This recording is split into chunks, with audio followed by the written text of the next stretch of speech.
Señor Castresana, bienvenido a Valencia. Ha venido a dar una serie de charlas sobre recuperación de memoria democrática. Hay una gran demanda en este país.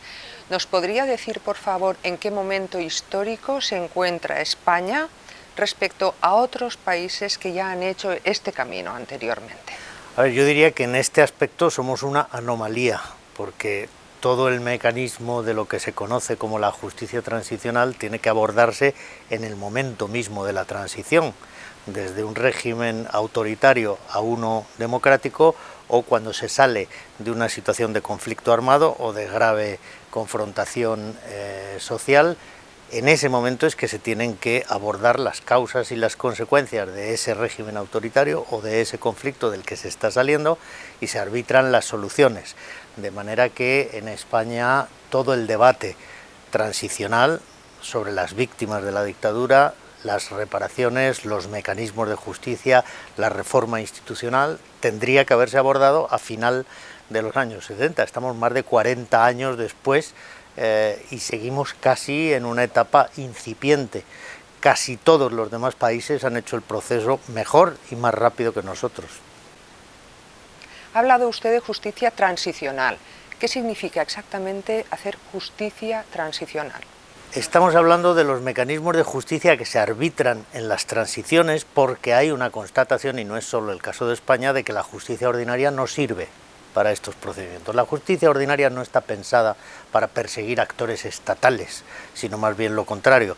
De manera que cuando se encuentra con altos responsables del Estado que tienen que ser llamados a rendir cuentas de lo que hicieron en el régimen anterior, la justicia ordinaria, que es normalmente en ese régimen anterior parte del problema y no parte de la solución, no suele estar en disposición de dar la respuesta. Es por eso que la experiencia hace que en Argentina, en Chile, en Sudáfrica, en Colombia actualmente tengan que arbitrarse medidas de lo que en Colombia, por ejemplo, se llama jurisdicción especial para la paz, que solucione este problema y de otras soluciones de justicia retributiva o de justicia restaurativa, porque, insisto, la justicia ordinaria tarda mucho, no tiene los procedimientos, no tiene el personal indicado, no tiene quizá la sensibilidad política, de manera que cuando hablamos de verdad, justicia, reparación y garantías de no repetición, no hablamos por capricho, hablamos por la experiencia acumulada de muchos países que han atravesado antes por situaciones similares y que han encontrado esas soluciones que antes o después hay que aplicar. Entonces, si no se hizo esa justicia transicional en el momento en que se debía, ¿está replanteando de alguna forma el modo en que se llevó a cabo la transición en España? No creo que sea necesario. Lo que se hizo en aquel momento se hizo razonablemente bien, pero fue superficial. Se cambiaron las estructuras del poder político, se pasó de un régimen autoritario a un régimen democrático, la legalización de los partidos, las elecciones, la aprobación de la Constitución fueron genuinas, no vamos a negarlo, pero se quedó en el tintero la parte más difícil, que es la de hacer frente a la situación de muchísimos años de violaciones muy graves de los derechos humanos, porque los responsables estaban todavía ahí, o dentro de las instituciones o inmediatamente detrás de las instituciones, y las víctimas no encontraron el cauce para que sus derechos fueran reconocidos, y eso se fue quedando ahí pospuesto hasta, hay que ver, 2007, donde se produce la primera tímida respuesta a esas demandas de justicia, y básicamente como consecuencia de que, al haber nosotros amparado a las víctimas de América Latina con la causa de Pinochet y otras similares, las víctimas españolas dijeron: ¿ya nosotros qué?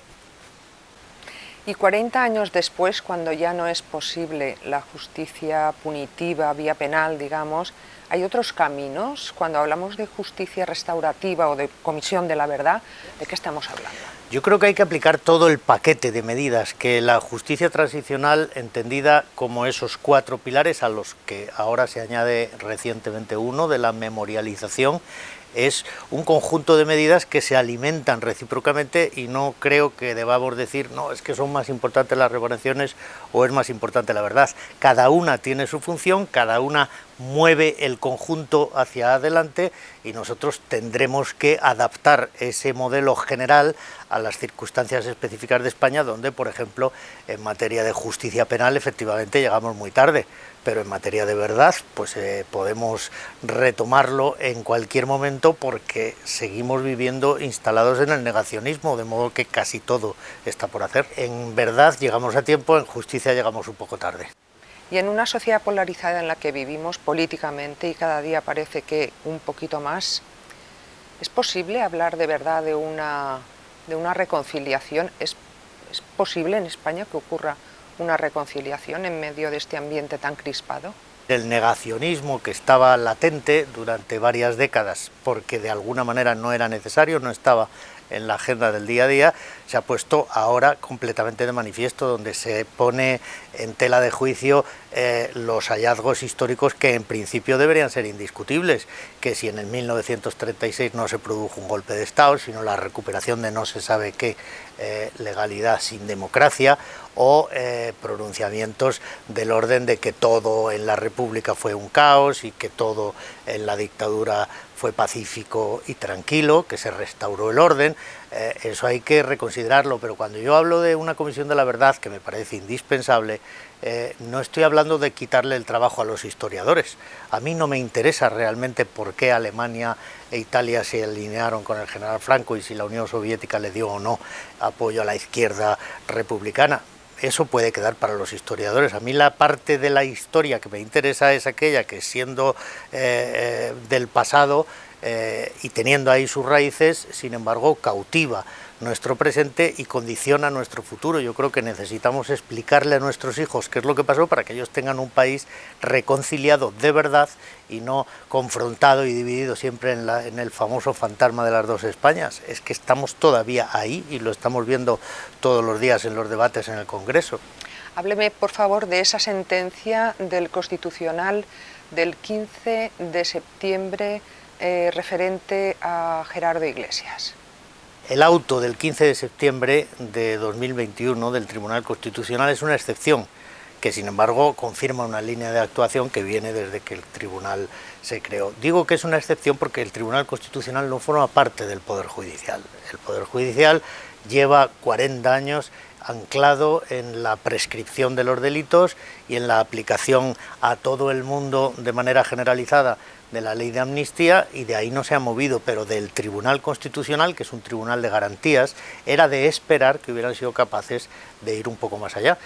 Básicamente de haber establecido un puente de constitucionalidad entre 1931 y 1978, porque la Constitución de 1931 ya reconocía la presunción de inocencia, ya reconocía el derecho a la tutela judicial efectiva. Esos derechos no nos fueron concedidos a los españoles en 1978, nos fueron restituidos, de manera que es perfectamente sencillo reconocer que los españoles durante todo ese tiempo en el que la Constitución de 1931 no había sido válidamente derogada, seguíamos siendo titulares de esos derechos fundamentales que aquella nos reconoció.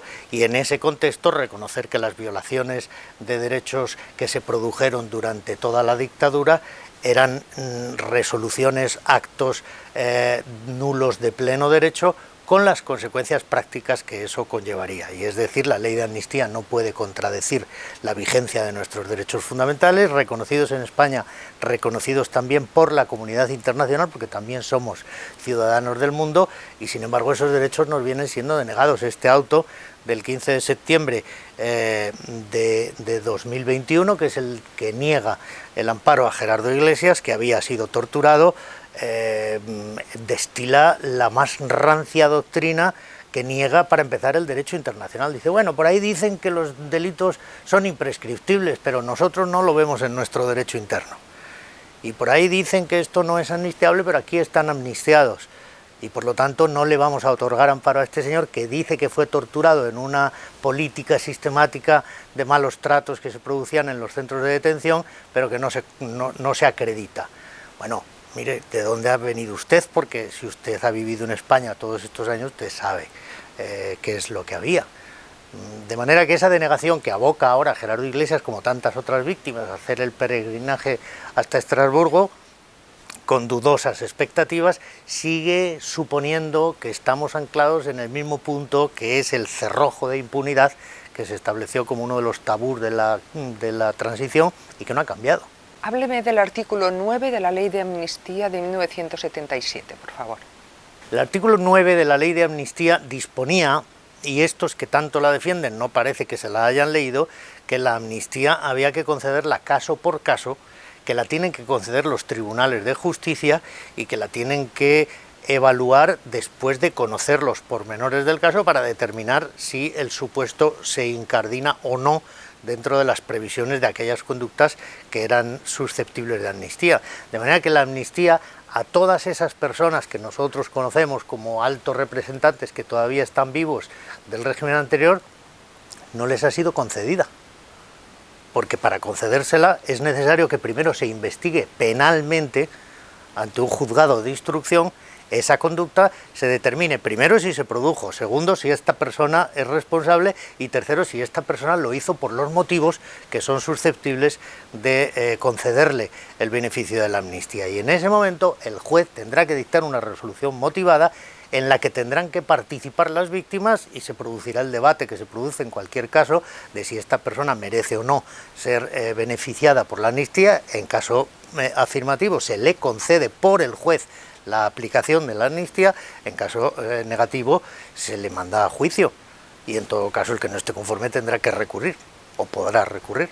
De manera que esas declaraciones genéricas que han hecho los tribunales o los partidos políticos, es decir, es que esto estaba amnistiado o es que esto está prescrito, no, perdóneme, caso por caso, persona por persona y hecho por hecho. Y entonces dice usted, este hecho que cometió esta persona en estas circunstancias está incluido o no en la ley de amnistía. Eso no se ha hecho. Entonces, de alguna forma, ¿está usted diciendo que las víctimas no tienen reconocido el derecho a la tutela judicial efectiva?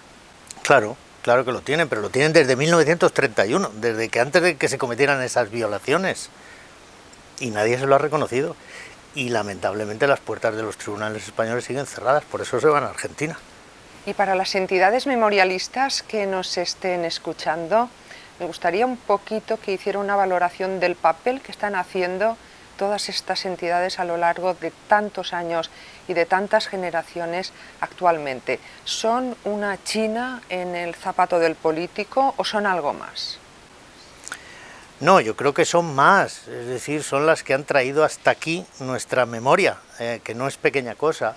Hay una evolución muy clara para todo el que tenga memoria desde 1975 para acá, porque esas mismas organizaciones, esas mismas personas más o menos articuladas, ya hicieron esta reclamación durante la transición. Ya hubo las primeras exhumaciones, ya hubo las primeras denuncias, las reclamaciones de justicia, a pesar de la ley de amnistía, a pesar de la actitud de los partidos políticos, pero ese incipiente movimiento memorialista se cortó de raíz el 23 de febrero de 1981 y ahí sí todo el mundo entendió que más valía preservar lo que teníamos, que no era mucho pero era bastante, antes que arriesgarse a perderlo todo. Y se mantuvo casi durante 20 años en silencio hasta que, viendo cómo la Audiencia Nacional perseguía a los dictadores de otro país, dijeron, bueno, ¿y de los nuestros qué?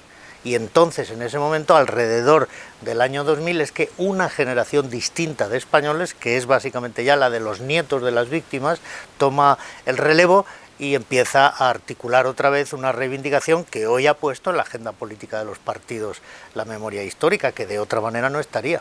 ¿La cuestión de la memoria histórica en España es una cuestión interna de los españoles o es una cuestión europea también?